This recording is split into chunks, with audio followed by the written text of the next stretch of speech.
Hello Sagittarius, welcome to Dove and Serpent Tarot. My name is Paul. If Sagittarius is your sun, moon, or rising sign, this is your reading. Please hit the like button, leave a comment. Consider subscribing to the channel, especially if this reading resonates with you. And if there is anything you would like me to pray over, or meditate upon, or send positive energy toward, please let me know. Now, this is going to be a general reading, so try to be open and receptive to whatever may come through during our time together. I am merely the messenger. And I ask you to connect directly with each of these cards and use your own intuition to take you beyond the details that I might provide. And remember, Sagittarius, that the most important part of any tarot reading is you. And there is an Ace of Swords. This is truth. This is certainty. This is like your mission statement, right? This is one word, one simple word that represents what you're all about, all right? This is your destiny. This is what you're meant for. This is, that is the symbol of everything that you are meant to do, all right? Let's see what's going on with that. We got 7 of Cups. We got a 10. Interesting. Ooh, we got 2 here. Wheel of Fortune and the Knight of Wands. Oh, okay. I get a feeling here. I think that this is, I think it's kind of unexpected, this 7, right? We're talking about your mission statement, right? The word of your will, your truth, your purpose, your destiny, and then we've got this 7 of Cups, right? I wonder if there's kind of, there's an unexpected change, right? That something is really, we're learning, maybe there's a new piece of information, maybe there's something that reveals something new to us, and we're able to see things a little bit differently. Well, let's select the mystery card. This is one random card from the Smith-Waite Tarot. We're just going to set it aside here. We'll put Alien, Simon Mork Ripley right there on top. And now we're not going to look at that card until the very end, okay? And it will tie everything together. It will give us the confirmation that we need. And if at any point during the reading you get an idea or a sense or a feeling of what that card is, I want you to put your prediction in the comments below. Let's see if we can collectively raise our vibrations, tap into spirit, tap into source, and start discerning that mystery card together as a group exercise, if you will, right? It'd be very nice if you'd play along, right? I think that would be fun. But first, let's take a look at what we have. We have major arcana, major arcana, major arcana. It's interesting. We have the one, we have the many, we have the union of the one, right? We have the two becoming one. And we have kind of this idea of the one here. And we have the wheels. This is kind of interesting. We've got a little bit of fire. We do have our water, and that's right there in the middle. We do have our air here and here. And we have our earth here and here. Okay. So this is very interesting, especially having the one and the many, the ace and the 10. Having the one and then the kind of the two becoming one, right? So I'm getting this feeling that perhaps the path that we thought we were on, perhaps what we thought was our will, our word, our purpose, our destiny, I think there's some new piece of information, some new revelation that's happening that's allowing you to see a new path before you. Okay? I think that you're someone who has a strong sense of destiny, right? A strong sense of who you are, what your truth is. You have a strong mission statement, a strong word for your will, right? Because this is, this Ace of Swords is the way that we take all of our beliefs, all of our values, all of our understanding, all of our knowledge, all of our choices, all of our desires, all of our intentions. And we're able to simplify them in such a way, to explain them in such a way that it's just one or two words, right? That our entire destiny is encapsulated in one word or a few words. It's our magical motto. It is the word of our will, right? And it's written on our sword, right? It's inscribed on that sword. Because this is the basis for which we do everything else, right? Every choice we make is based on this encapsulation of who we are and what path we're on. Well, the fact that we've got now this 7 of Cups here, this tells me that something's not quite right there. That there's a missing piece, right? That maybe we've hit a bit of a, not so much a roadblock, but we arrived somewhere and we were expecting a paradise, but it's kind of not. It's kind of a junkyard, right? So it's almost like we have to check our map, we're checking our compass, and we're like, this really should be the paradise, right? Or the oasis. But it's not. It's a bit of a swamp. So why did I make a wrong turn? Was this a wrong turn? Well, the wheels here, the Wheel of Fortune, the 4 of Wands, this says that it wasn't necessarily a wrong turn, but we didn't have all of the facts yet. We don't have all of the information necessary to see that, no, this is right where you're supposed to be. This is the swamp, and we must continue on if we're to achieve our success here, represented by the 4 of Pentacles. The 4 of Pentacles is wholeness, stability, safety, security, integrity, right? Establishing ourselves on the physical plane, but also on the higher plane. See, the Pentacles are the foundation. This is the shell of everything else. This is what everything else is built on. All the swords, all the cups, all the wands, all the major arcana even, have the 4 of Pentacles as a foundation. So, we haven't made a wrong turn, but I think that we are getting some new information to add to our map, right? We've got this 10 of Swords underneath everything. And this might be a feeling like this is almost the impulse to throw the map away, right? This kind of says, I was completely wrong. I don't know what I was thinking. It's all ruined, right? That's not the case. I think what's going on is that there is a missing piece to this. Okay? I think that's why we have the major arcana that we do. I think that's why we have Mercury here in the energy that's behind you. Because that to me is a little bit more wisdom coming in. There's something that perhaps a piece that we didn't pick up along the way, right? That everything together would fill this in. And it wouldn't be, it wouldn't feel like we're in the wrong place, right? Because I don't think you are. I think what we have here with the Wheel of Fortune, like I said, it's showing that we are in the right place. But it's just that our map is a little bit wrong. Our navigation was a little bit off. Because we didn't quite have all of the data that we needed when we established our map. So I think really what I'm trying to say is that there's a change in your destiny. Okay? But more than that, there's a change in what we're perceiving to be our destiny. It could be what we thought was our goal, right? This water energy. What we thought was our desire, was our soul desire, was our will, our destiny, our purpose, is turning out not to be so, right? But that doesn't mean that anything's wrong. That doesn't mean that we've done anything incorrectly. That doesn't mean that somehow the universal harmony is out of order or that something is in disarray. No, it just means that we didn't quite understand everything yet, but I think it's being revealed to you. I think that's why we have Mercury here. There's more that will be communicated to you that will put everything in perspective. Okay? And we'll see what this new path. I don't think it's a complete 180, right? I think we just have to course correct a little bit. Okay? Because you find yourself on the map, it says that we're at the oasis, but this looks just like a swamp to me, right?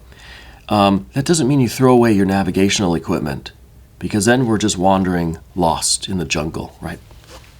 Or the desert or whatever. So we're going to keep our tools, but we might just have to recalibrate.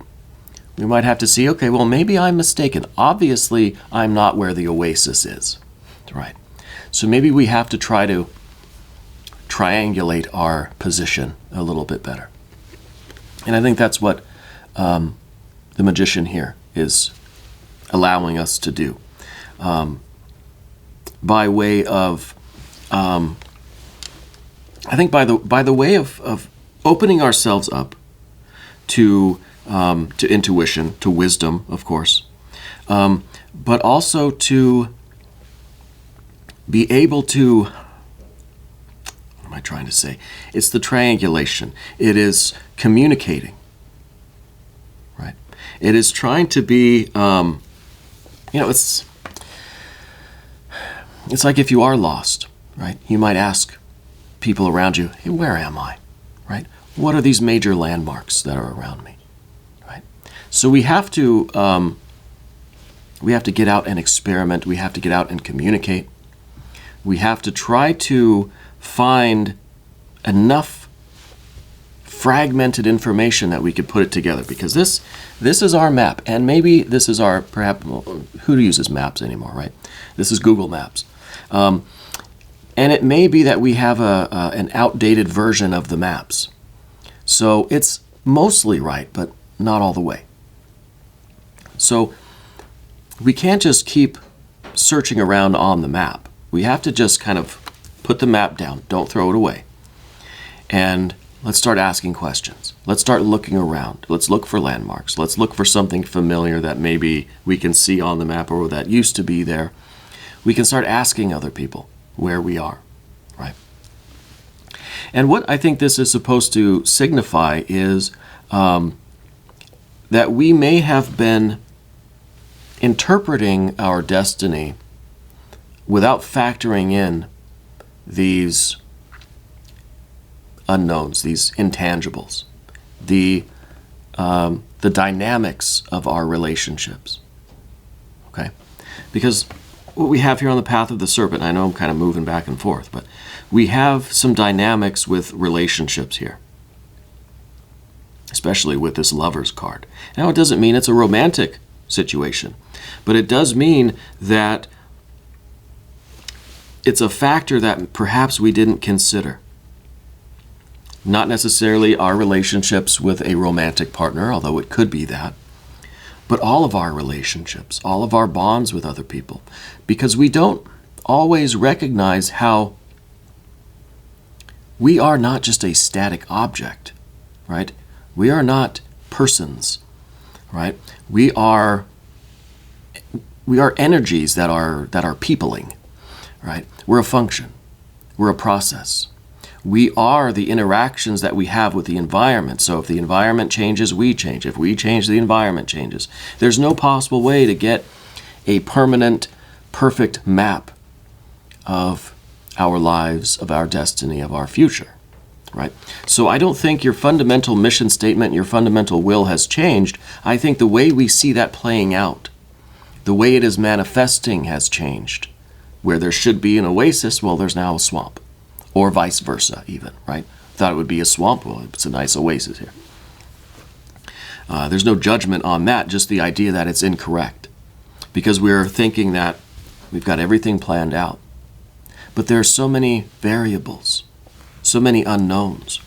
And I think a great unknown for us right now is how our relationships with other people, friends, family members, neighbors, strangers, and romantic partners too, how all of that is affecting us on an ongoing basis.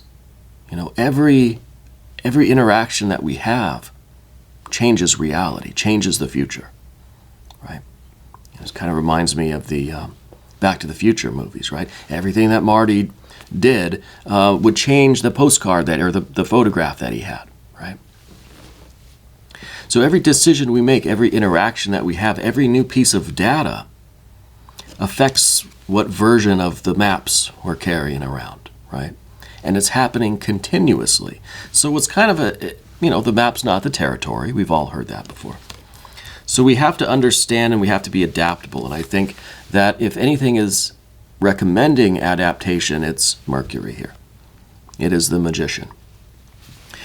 So I think we need to adapt to our new surroundings, and we have to be able to look around, to say, okay, well, the map isn't quite working anymore. Let me navigate by the stars. Let me navigate by landmarks, by my surroundings, by my innate sense of direction, because there's a lot of other forces that are affecting us that we may not have anticipated. Again, I'm reiterating, but I think it's important. So we have up top, if you look at the top, we have the Knight of Wands up here. Fire on fire. And I think this is the quickness with which we began taking this journey. Okay? Because we thought we had the map, right? So we just started doing it. And I think we got a little bit carried away with that. And we started getting wrapped up in the excitement of it, right? And all of this enthusiasm and ambition and this confidence. And I think it was a little bit spoiled, right? All of that confidence kind of comes to a grinding halt when you get to that swamp and you were expecting like rest and refreshment, right? Because then you it kind of dashes your confidence because you realize that I must have made a wrong turn, or something's wrong with the map. I mean, we always blame the map, right? I know when I'm driving, I always blame the GPS. It wasn't me. That's where it told me to go. So the important thing to remember, though, is that your fundamental word, your will, your purpose, and your destiny isn't wrong, isn't changing. I think it is the path by which we express this. Right? The method, the means by which we can unfold this destiny. Yeah. So in the future, we've got the Wheel of Fortune. And this is where we're headed. And I think this is really trying to say that you need to keep going. That there's no sense in throwing the map away, throwing your destiny away, and just kind of sulking, right? We need to continue on. This destiny is still here to be realized, right? So it's time now to keep moving forward, to keep growing, keep expanding, but let's use other means of navigation, not just relying on this, what we can now, I think, safely call a faulty map, okay? Or an incorrect map, whatever you want to say. Moving to the path of the serpent, we start with the Princess of Pentacles. And this, I think, this is what we aspire to, I think. But this is also an interesting energy because it's usually very abundant, right? This is kind of what we want. We want abundance. We want success. We want everything to manifest. We want our destiny to unfold. We want things to go the right way, right? Whatever that means, whatever success means.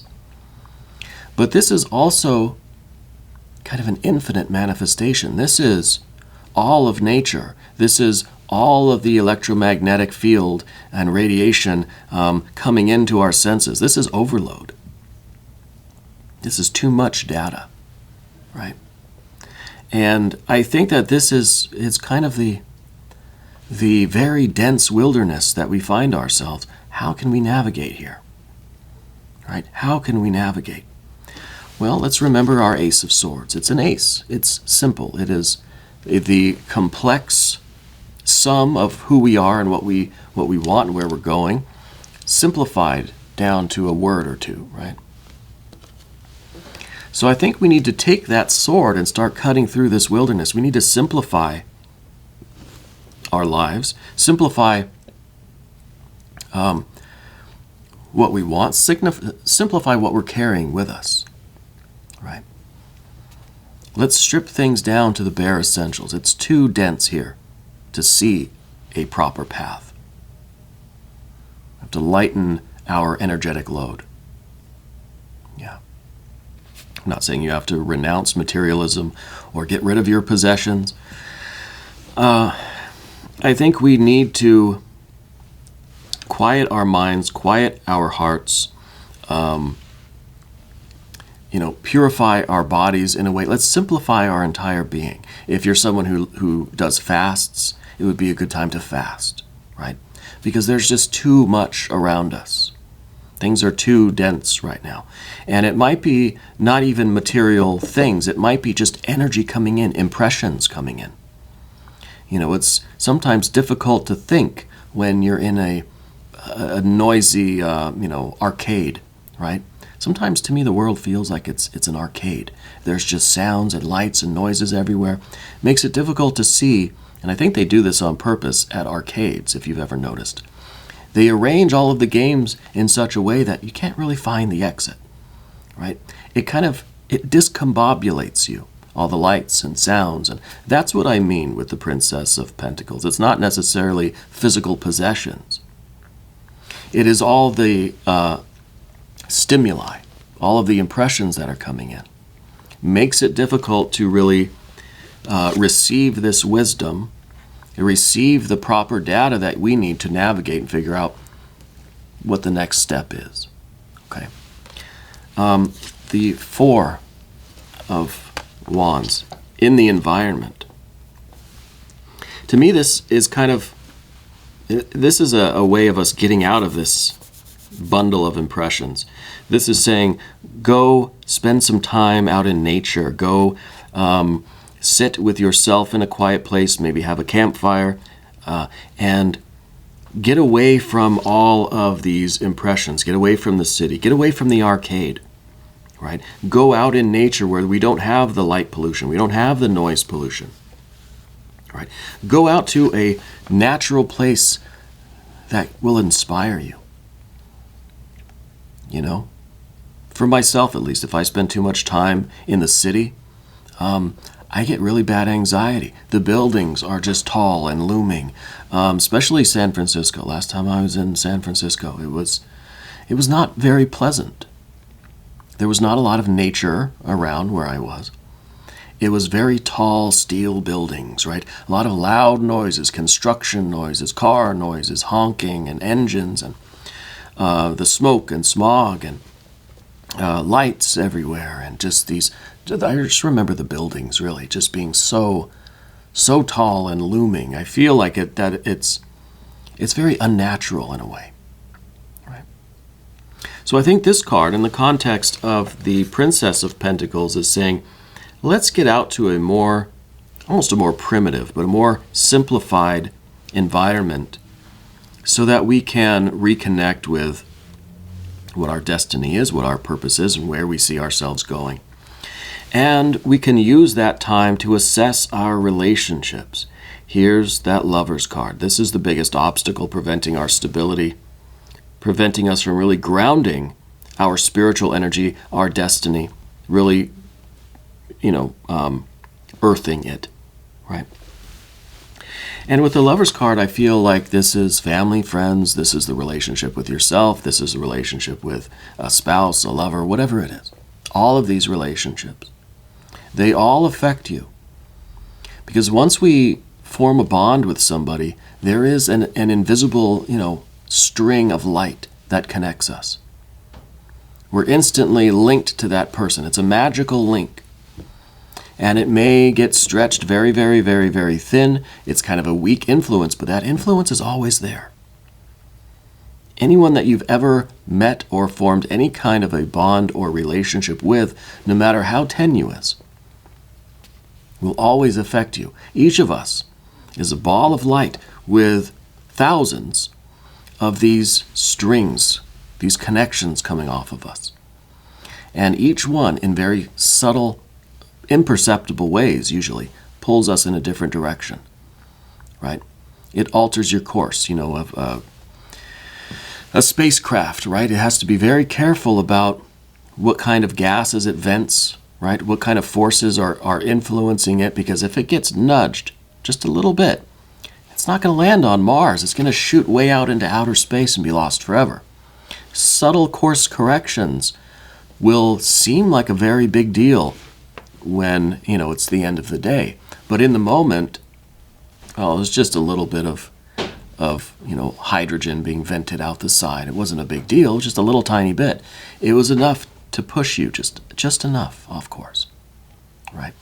So we don't realize these strings that are attaching us to everybody, and they are exerting a very subtle force on us all the time. And if we don't take that into account, if we don't take these relationships into account and perhaps strengthen the ones that we feel the strongest toward, that we feel are right for us, that are part of our will, part of our destiny, part of our word, strengthen those. Perhaps use this sword to sever the others. Magically speaking, I don't know that it's possible to ever really sever any kind of magical link, but we can do our best, right? So that certain relationships from our past or our present aren't exerting that subtle force on us, right? And then really, it's really, I think, more about strengthening the bonds that we do want, so that the ones we don't want, they get even weaker, right? If these are really, really strong, then these over here aren't really going to have that much influence, right? So I think it's a very important time for us to focus on our relationships and how they affect us and how they are tugging at us even unconsciously, mostly unconsciously, right? When what we're trying to do is establish ourselves, find balance, find stability, right? Find equilibrium, find some kind of order in the chaos, right? Think of this dense wilderness, and you built a little cabin out there, right? You've cleared some space for yourself. And you build walls to keep the wind out, right? Keep the predators out. You build a roof to keep the rain from coming down, washing everything away. So the idea of building these walls is to prevent unwanted influence, unwanted intruders, right? Physically, but we have to do that energetically, emotionally, spiritually. And I think this is what you're after, in a very real sense, right? You're after kind of your own stability, solidity, right? I get this feeling of being solid, being whole. Yeah. The key word for this card is power. And it's not power over others. It's power against that unwanted influence. That's why this is, it's 4 walls here with the 4 pentacles. That's why it looks like it's the foundation of a castle or something, right? And this could be isolating. I think that's part of the other edge of this sword, really, is that building this kind of structure around ourselves, we maybe, over time, will start keeping out all influences. Even those connections that we at one time really valued. Maybe we're going to keep them outside too. So we have to be careful. Now maybe the mystery card will help us with this. Maybe this will be a way that we can, maybe this will be the 6 of Pentacles. Right, or a 6 of Cups. I think that would be good. But I think a 6 of Pentacles would be better. If you would like to venture a guess on this mystery card, put your prediction down in the comments section. I'm going to go ahead and just say 6 of Pentacles here. Yeah. Let's see. Close. Very close. It is another Wheel of Fortune. So there is a strong sense of destiny here.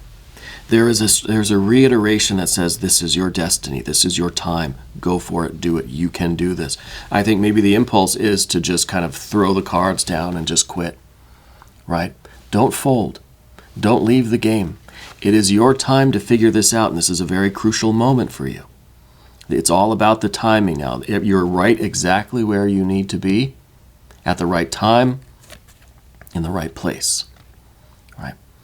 And this is that Jupiter energy. This requires faith and hope and trust that everything is expanding, everything is growing, everything is evolving exactly the way it should be.